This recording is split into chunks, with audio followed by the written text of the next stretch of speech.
പ്രിയപ്പെട്ടവരെ, എങ്ങനെയിരിക്കുന്നു? നന്നായിരിക്കുന്നുവോ? ഒന്നുകൊണ്ടും തളർന്നു പോകരുത്. ജീവിതത്തിൽ കഷ്ടപ്പാടും പ്രശ്നങ്ങളും തീർച്ചയായും ഉണ്ടാകും. ഓരോ ദിവസവും പ്രശ്നങ്ങൾ ഉണ്ടാകുന്നുവെന്ന് ചിന്തിക്കുകയാണോ? ദിവസവും പ്രശ്നങ്ങൾ ഉണ്ടായാലും ദിവസവും അത് തീർത്തു തരാൻ യേശു ഉണ്ടല്ലോ. പിന്നെന്തിനാണ് നിങ്ങൾ ഭയപ്പെടുന്നത്? ഓരോ ദിവസവും നമ്മെ സഹായിക്കുന്നു, നമുക്ക് വിജയം തരുന്നു. അതുകൊണ്ട് ഈ പ്രശ്നങ്ങളൊക്കെ കണ്ട് തളർന്നു പോകരുത്. അവയെല്ലാം നീങ്ങിപ്പോകും. എന്തുകൊണ്ടാണെന്നോ?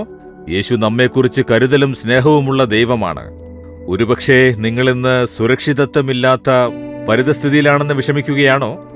ആരാണ് നമുക്ക് സുരക്ഷയായിരിക്കുന്നത്? ജോലിയിൽ എനിക്ക് സുരക്ഷയില്ല, ബിസിനസ്സിൽ സുരക്ഷയില്ല, ജീവിതത്തിന് ഒരു സുരക്ഷയുമില്ല, ഭയപ്പെടുന്ന ഒരു അവസ്ഥയാണ് ഇപ്പോഴുള്ളത് എന്ന് വിഷമിക്കുകയാണോ? ദൈവത്തിന്റെ ഒരു വചനം പറയുന്നത് നോക്കാം. സദൃശവാക്യം 2-ാം അധ്യായം 7-ാം വാക്യത്തിൽ, നേരുള്ളവർക്ക് യഹോവ രക്ഷ വെച്ചിരിക്കുന്നു, അവർക്ക് യഹോവയൊരു പരിചയായിരിക്കും എന്ന്. പരിചയം എന്താണെന്ന് നിങ്ങൾക്കറിയില്ലേ? പണ്ടുകാലത്ത് രാജാക്കന്മാർ യുദ്ധം ചെയ്യാനായി പോകുമ്പോൾ കുതിരപ്പുറത്ത് പോകും, ആനപ്പുറത്ത് പോകും, രഥത്തിലും പോകും. നടന്നു പോയി പോലും യുദ്ധം ചെയ്തു.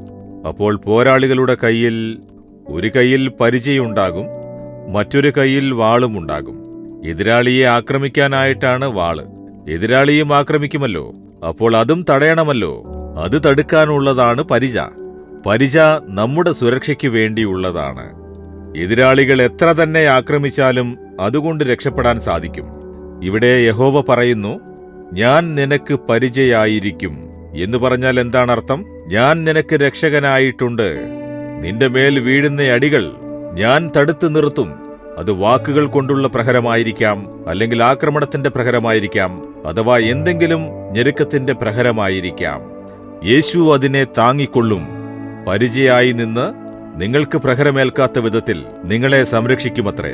എത്ര അത്ഭുതവാനായ ദൈവമാണല്ലേ! എന്നെ ദൈവം ശുശ്രൂഷയ്ക്കായി വിളിച്ചതിന്റെ ആരംഭത്തിൽ, അതായിരുന്നു തുടക്കകാലം, അപ്പോൾ പലരും ഇല്ലാത്തതും വേണ്ടാത്തതും പറഞ്ഞ് പരിഹസിച്ചിരുന്നു.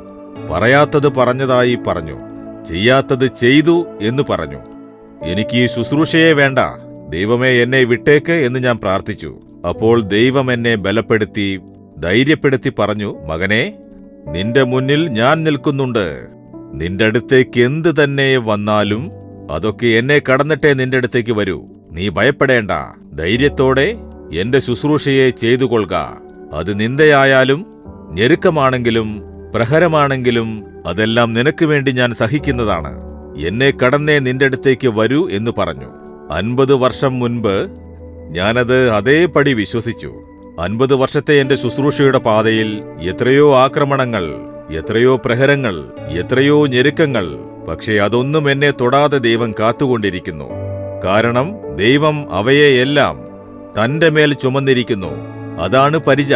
നിങ്ങളോടും പറയുന്നു, എന്റെ മകനെ, മകളെ, നീ ഒന്നുകൊണ്ടും ഭയപ്പെടേണ്ട. ഞാൻ നിനക്ക് പരിചയായുണ്ട്.